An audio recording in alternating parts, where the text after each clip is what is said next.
Muy buenos días, queridos hermanos y amigos. Este es el último pensamiento de esta serie, dado que la semana próxima pues tengo que empezar a trabajar y ya no podré estar emitiendo estos pensamientos. Pero igual que los demás días, ruego a Dios para que este pensamiento de hoy también os pueda servir de bendición y de edificación para vuestra vida. En cierta manera, llevo toda esta semana hablando de la esperanza futura del cristiano, porque he hablado del arrebatamiento, he hablado de la Nueva Jerusalén y acerca de que la muerte no es el final. Así que hoy me voy a centrar más en los acontecimientos futuros que aún no he tocado, aunque lógicamente tendré que recordar algunas cosas de las que ya he hablado. Empezaremos viendo cuál era la esperanza del pueblo de Israel antes de la encarnación de Jesús. Porque antes de la encarnación de Jesús, el pueblo de Israel tenía una esperanza en el establecimiento físico del reino del Mesías. Ellos no entendían que primero el Mesías tenía que establecer su reino espiritual y que su victoria no sería sobre un reino físico, sobre un imperio físico, sino que su victoria sería sobre el imperio del pecado y de la muerte. Aunque después, en su segunda venida, el Mesías sí que establecerá un reino físico sobre la tierra, porque como vamos a ver lo que el apóstol Juan enseña esto en Apocalipsis capítulo 20 y versículo 6, donde el apóstol Juan dice: bienaventurado y santo el que tiene parte en la primera resurrección. La segunda no tiene poder sobre estos, sino que serán sacerdotes de Dios y de Cristo, y reinarán con él 1000 años. El Mesías ha de volver y establecer su reino físico sobre las naciones del mundo, como los profetas del Antiguo Testamento habían profetizado. Pero no debemos de tomar ese reino como nuestra esperanza futura permanente y eterna, porque el reino terrenal del Mesías durará 1000 años, como Juan lo especifica claramente en el versículo que hemos leído. El pueblo de Israel no tenía una visión clara de la esperanza futura.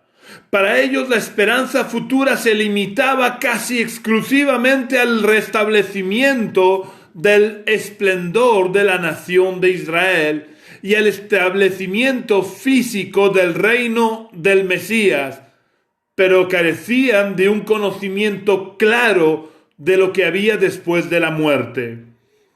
El pueblo de Israel creía en una vida después de la muerte. Los judíos sabían que había un premio para los que habían vivido conforme a la ley de Moisés, teniendo su esperanza puesta en las promesas del advenimiento del Mesías. Y también eran conscientes de que habría un castigo para los malvados, pero no sabían cómo ni dónde tendría lugar esa vida. Tenían un total desconocimiento acerca de la vida después de la muerte. Es solo a partir de la venida de Cristo a la tierra que comienzan a aclararse todas las promesas en cuanto a la esperanza futura de los discípulos de Jesús.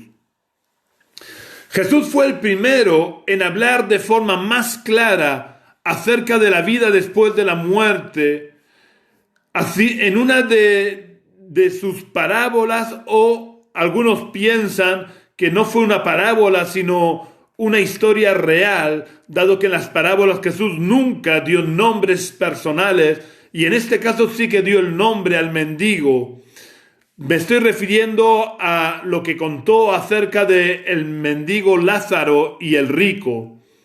Pero no voy a centrarme en este pasaje, dado que esto es una alusión al mundo de ultratumba anterior a la muerte y resurrección de Jesús. Prefiero meditar acerca de lo que dijo Jesús en el Evangelio de Juan, capítulo 14 y versículo 2, donde Jesús le dijo a sus discípulos: en la casa de mi Padre muchas moradas hay. Si así no fuera, yo os lo hubiera dicho. Voy pues a preparar lugar para vosotros.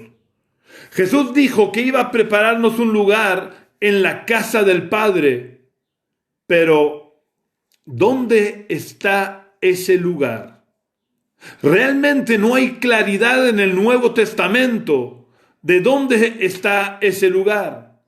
Sabemos que cuando morimos, a diferencia de lo que dicen ciertas sectas, nuestro cuerpo muere, pero nuestra alma y nuestro espíritu no, porque nuestra alma y nuestro espíritu son eternos. Pero tampoco van al seno de Abraham, porque ese era el lugar de los muertos antes de la muerte y resurrección de Jesús.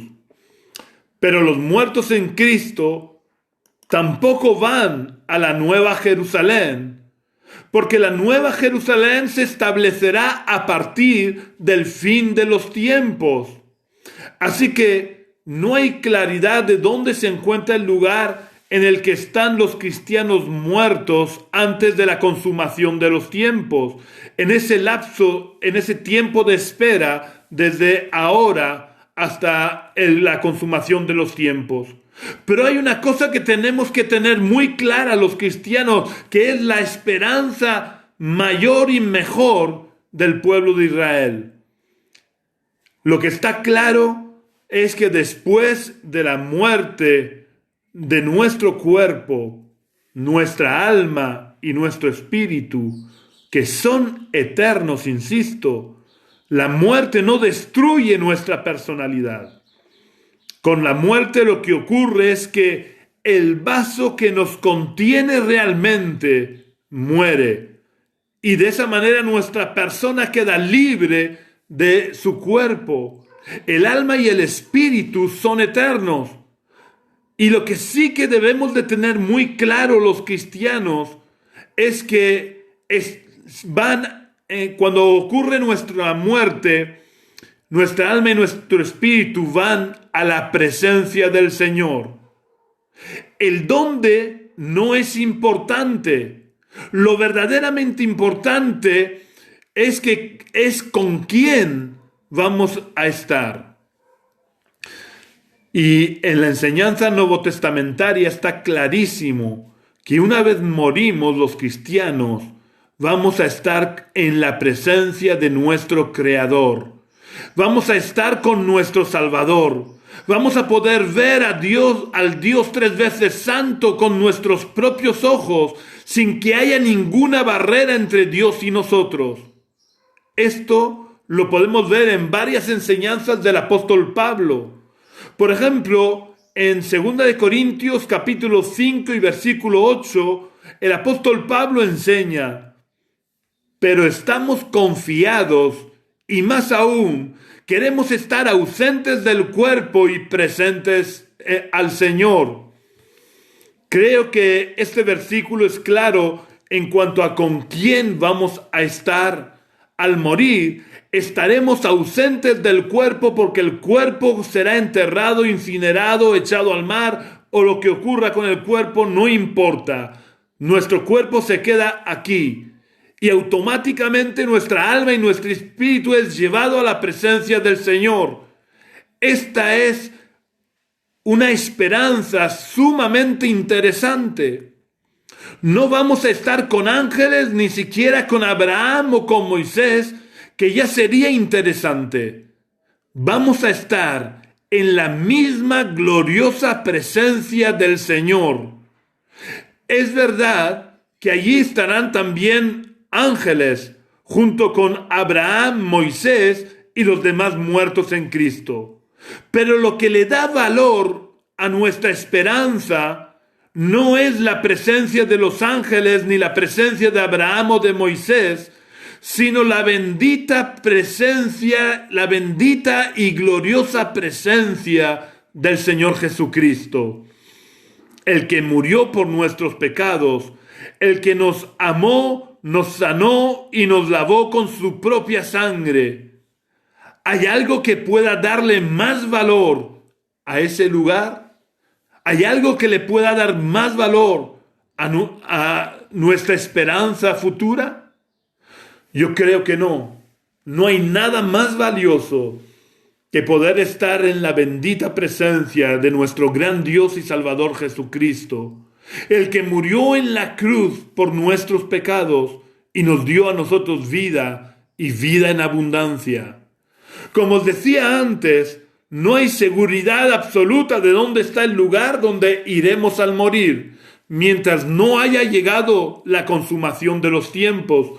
Una vez llegue la consumación de los tiempos, todo estará claro, porque iremos, como vimos antes de ayer, iremos a la Nueva Jerusalén y formaremos parte de la Nueva Jerusalén.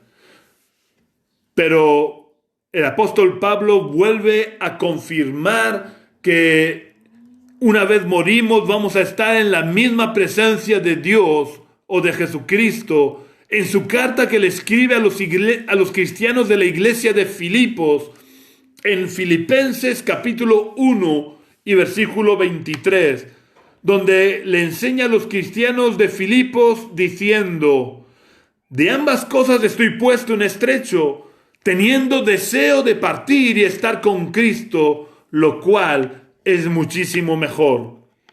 La verdad es que no hay nada mejor que esta esperanza. Al morir, nos encontraremos cara a cara con Jesús.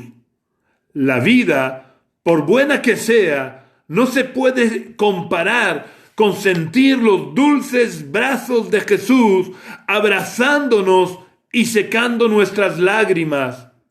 Si durante su vida en la tierra la mejor parte era estar a sus pies escuchando sus dulces palabras, imaginaros lo que debe de ser estar a sus pies siendo nosotros libres de los dolores de la muerte y sin las limitaciones del cuerpo físico. Quiero insistir en que lo verdaderamente importante no es el lugar donde estemos, que no es fácil saber dónde está ese lugar antes del fin del mundo. Lo verdaderamente importante es con quién vamos a estar, porque estaremos con nuestro gran Dios y Salvador Jesucristo. Permitidme que lo repita y que insista, porque no hay nada más hermoso, no hay nada más grande, no hay nada mejor que el poder compartir espacio, tiempo y lugar con nuestro amado Salvador Jesucristo. Esto en cuanto a nuestra esperanza futura más inmediata, porque hasta ahora solo he hablado de la esperanza que tenemos para inmediatamente después de la muerte, antes de que llegue el fin del mundo. Ahora voy a hablar de nuestra esperanza futura más lejana, a partir del final del gobierno del anticristo, cuando termine el periodo conocido como la Gran Tribulación.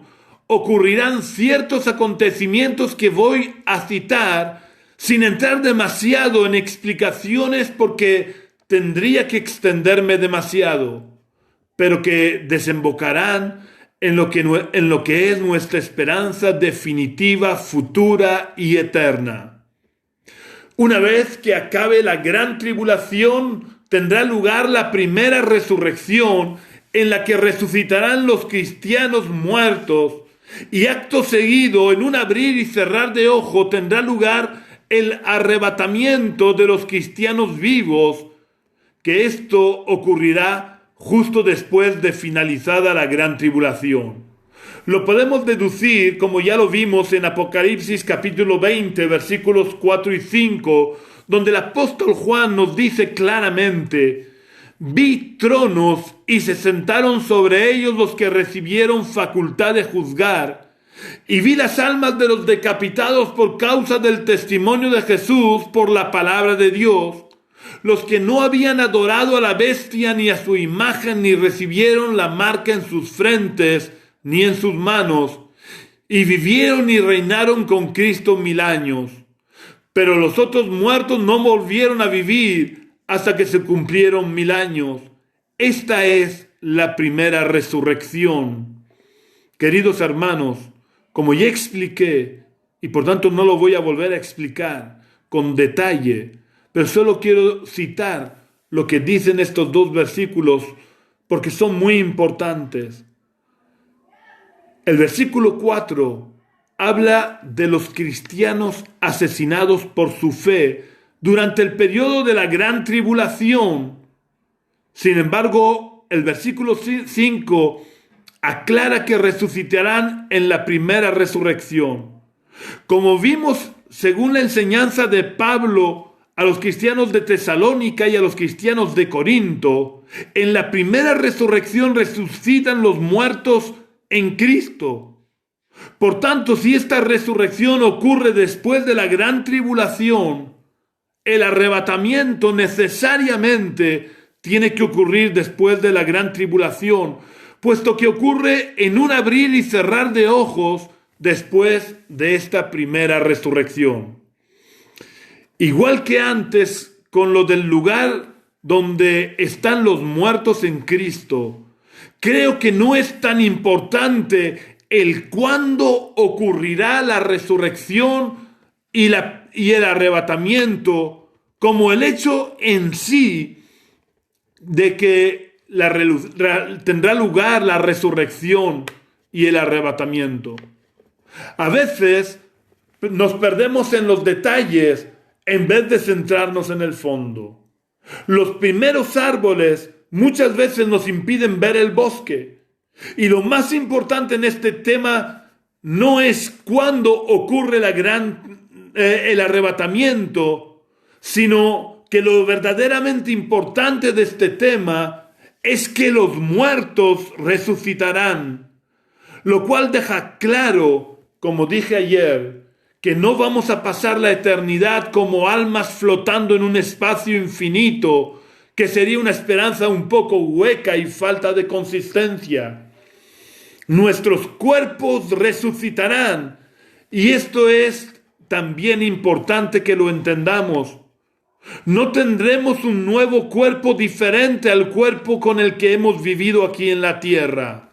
Será nuestro cuerpo, el que vivió en la tierra, el que resucite.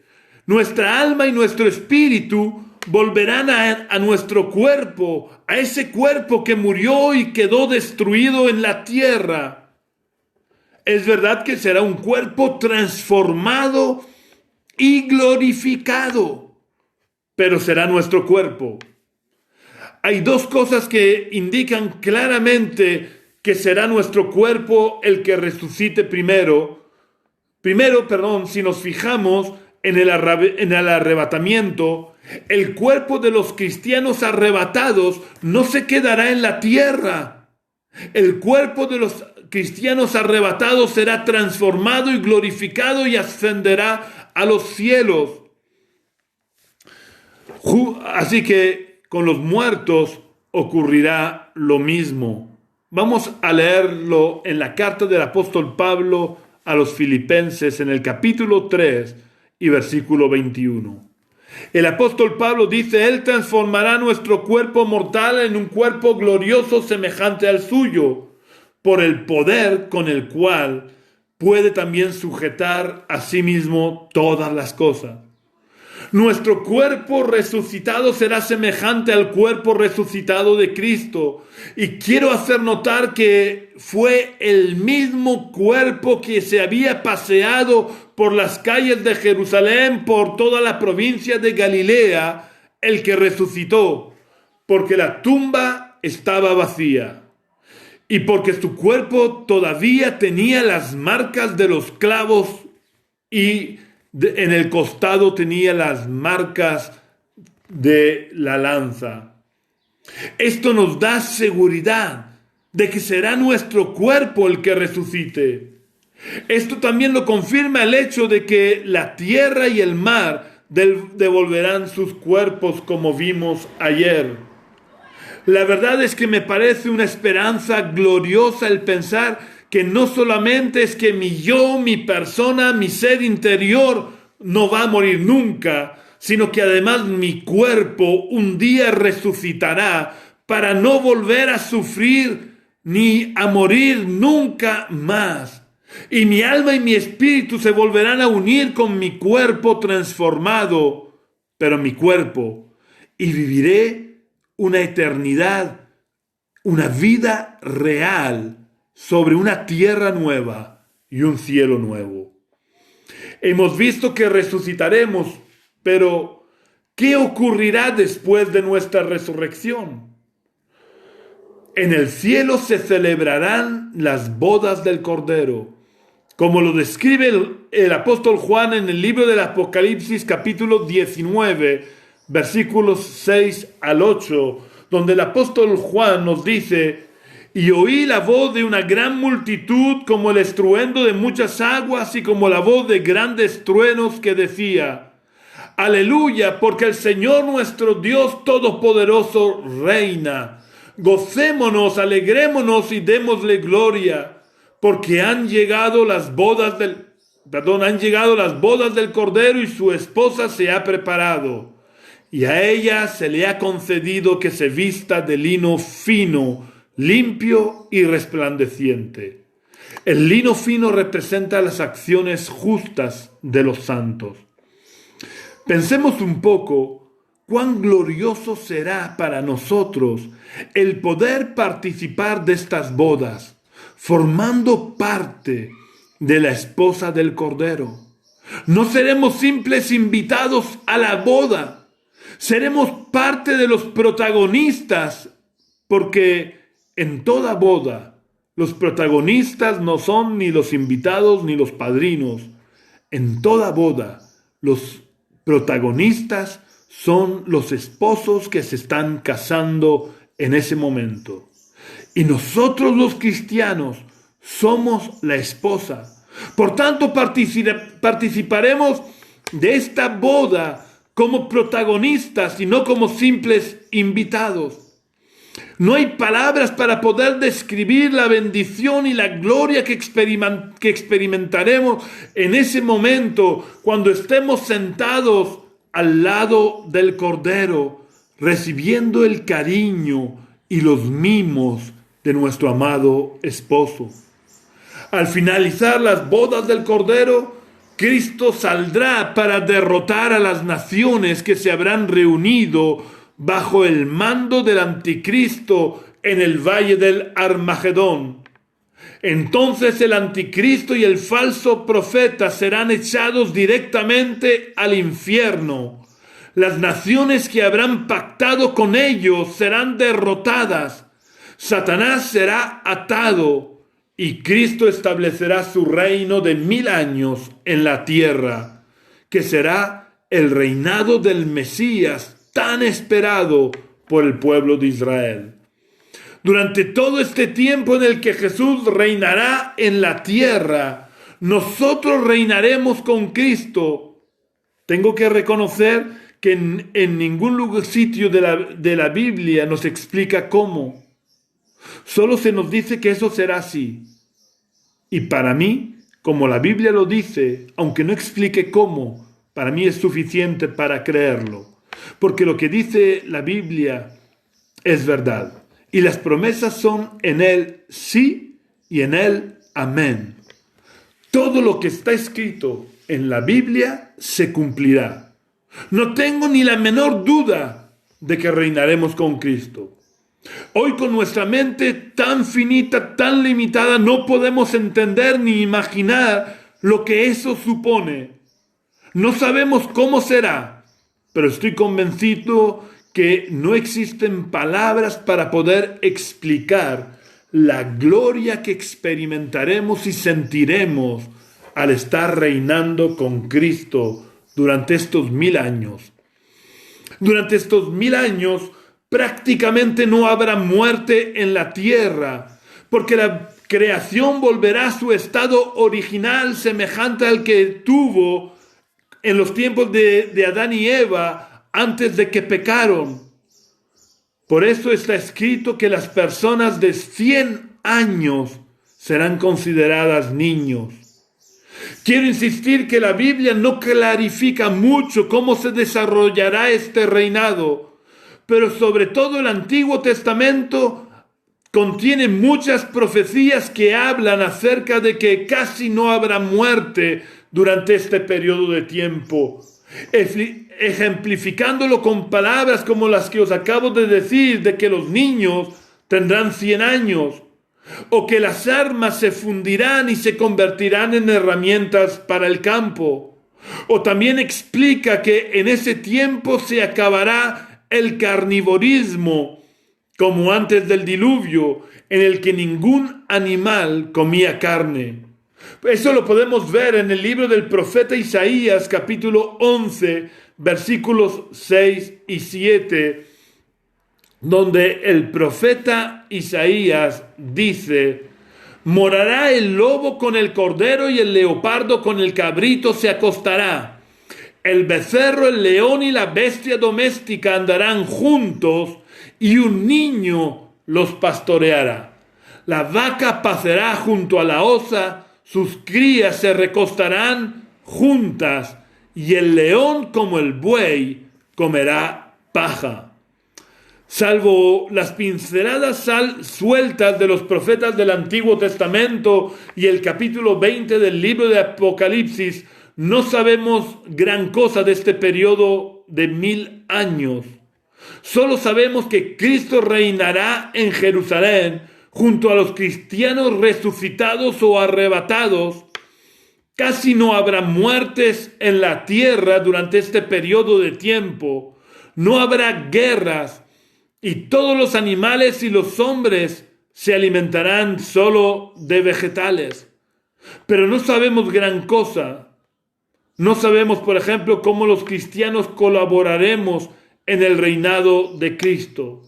Solo sabemos que será así, porque lo dice Apocalipsis capítulo 20 y versículo 6, donde Juan dice: bienaventurado y santo el que tiene parte en la primera resurrección.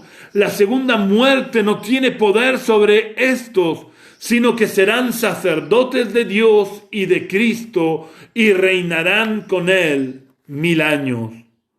Después de este periodo de 1000 años, Satanás será suelto de nuevo durante un periodo de tiempo que no está determinado en la Biblia.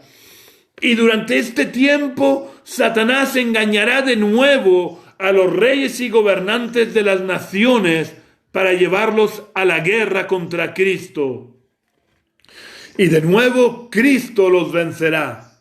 Pero esta vez ya la victoria será definitiva y permanente, porque Satanás ya no será atado. Satanás será directamente echado al infierno para siempre, al igual que fueron echados anteriormente el anticristo y el falso profeta. Y entonces se establecerá el juicio del gran trono blanco, en el que serán juzgados todos los muertos que no resucitaron en la primera resurrección. Es decir, serán juzgados todos aquellos que no hubieron aceptado a Jesús en sus corazones. Por último, la muerte será destruida definitivamente. Y ya no habrá más llanto, ni dolor, ni muerte. Después de este juicio, que no sabemos dónde tendrá lugar ni cuánto tiempo durará, se establecerá el reino eterno del Mesías en la nueva Jerusalén. Así que ya llegamos a nuestra esperanza futura y definitiva. Nosotros los cristianos, en unión con la Trinidad y en unión con el nuevo cielo y la nueva tierra, nos estableceremos en lo que se llama la Nueva Jerusalén, que viene descrita en el libro de Apocalipsis. Pero no me voy a extender sobre este tema porque ya lo hablé antes de ayer. Hermanos, qué futuro más glorioso, estar toda la eternidad compartiendo el tiempo y el espacio con nuestro gran Dios y Salvador Jesucristo.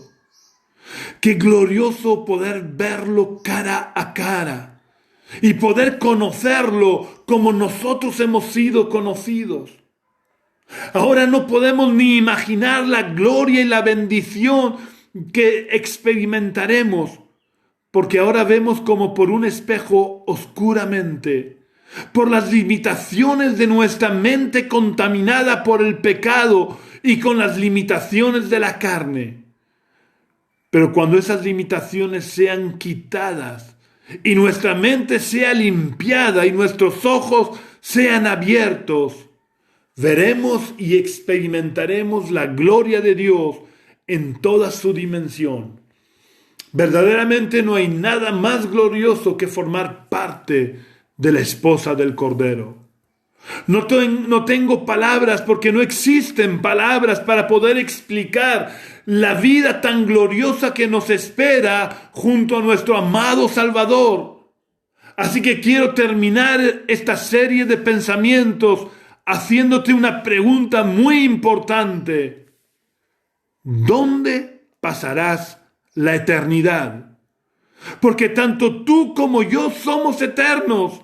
La cuestión es, ¿dónde quieres pasar la eternidad? ¿Quieres pasarla formando parte de la Nueva Jerusalén, compartiendo la eternidad con Cristo? ¿O prefieres pasar la eternidad en el infierno? De ti depende. Puedes seguir con tu vida de espaldas a Dios o dejando a Dios en segundo o tercer plano en tu vida y pasar la eternidad en el infierno. O puedes poner a Dios en primer lugar en tu vida, invitando a que Jesús entre en tu corazón para reinar sobre tu vida. Y de esta forma pasar tu eternidad en la Nueva Jerusalén con Cristo. De ti depende. Dios ya hizo todo lo que tenía que hacer para poder ofrecerte el regalo de la salvación. Ahora te toca a ti aceptar por fe ese regalo o rechazarlo. Que el Señor nos bendiga y que nos ayude a tomar la decisión correcta, porque vale la pena. El futuro que nos espera, la eternidad que nos espera, vale la pena. Que el Señor nos bendiga grandemente y hasta la próxima vez que me conecte. Ya sabéis que si queréis también estar junto a nosotros en el culto del domingo, el domingo a las 11 de la mañana estaremos emitiendo el culto en directo. Que el Señor os bendiga grandemente. Si sois miembros de otras iglesias, tenéis que seguir los cultos de vuestras iglesias, pero si no coincide en el tiempo y queréis estar con nosotros, pues muchas gracias por seguirnos a nosotros y que el Señor, insisto, os bendiga grandemente.